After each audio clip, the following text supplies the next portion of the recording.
Hello, chismosas. Welcome back to part 3 of the Sierra LaMar case. As a reminder, topics may be triggering. Viewer and listener discretion is strongly advised. The people mentioned are innocent until proven guilty in court. A San Jose, California jury selection finally began in October of 2016. Trial began on January 20th of 2017, and the prosecution asked for the death penalty.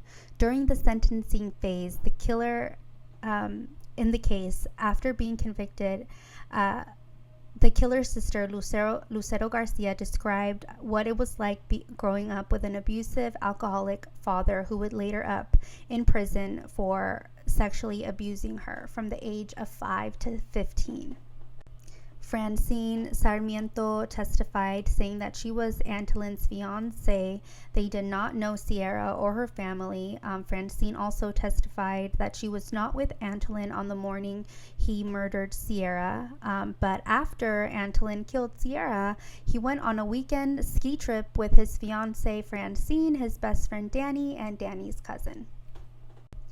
Sierra's DNA was found on the door handle and on the trunk of Antolin's Volkswagen Jetta. Further surveillance footage showed this man leave the Maple Leaf RV park where he lived 15 minutes prior to the time Sierra was known to leave her home and walk to the school bus stop. Sierra's cell phone and purse were found on the side of the road not far from the bus stop.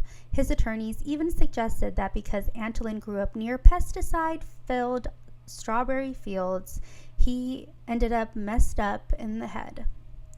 Antolin lived 8 miles away from Sierra's bus stop, and to this day, Antolin maintains that he drove by the area but denies having any involvement with her disappearance. Santa Clara County Prosecutor David Boyd described what happened to Sierra on the day was a parent's worst nightmare. The jury was presented evidence of the DNA on the clothes Sierra, his DNA on the clothes Sierra was wearing, and in his car, and on the rope with one of the intricate knots he learned from his arborist job.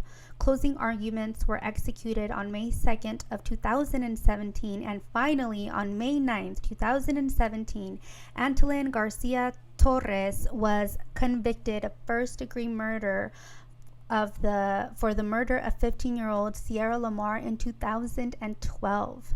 In December of 2017, he was finally sentenced to life in prison without the possibility of parole. Sierra's mother was able to face her daughter's killer and say, "It is incomprehensible to me that you would commit such a heinous crime, rape, and murder of a child. You could end this and repent and tell us where she is. You have robbed Sierra of what God had planned for her." Sierra's dad was able to face his daughter's killer and say, "You're lucky for the sentence you receive. You still get to see your daughters. The sentence you gave us because of your actions is much worse.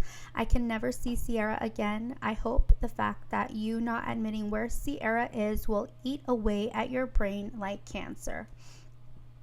Santa Clara District Attorney Jeff Rosen said, "It's deeply unsatisfying that we still don't know where Sierra is. I hope and pray one day we will find her and we will be able to lay her to rest and we will be able to tell her goodbye." When the Santa Clara County jury came back with the guilty verdict, rejecting the death penalty and unanimously agreeing to the sentence of life without the possibility of parole, Sierra's dad, Steve LaMar, said, and I quote, "I would be lying if I didn't say I was disappointed with the verdict. He'll be able to live, Sierra won't. He'll be able to breathe, and Sierra won't." Sierra's mom, Marlene, said that she did feel some satisfaction in knowing that, quote, "there are lifelong consequences following evil action," unquote. "I cannot agree more, and like I've said this before, I don't think monsters are hiding underneath your bed. Monsters are real, and Antolin is one of them." His mother, Laura Torres, only answered with a short yes when asked if she was glad the jury had spared her son's life.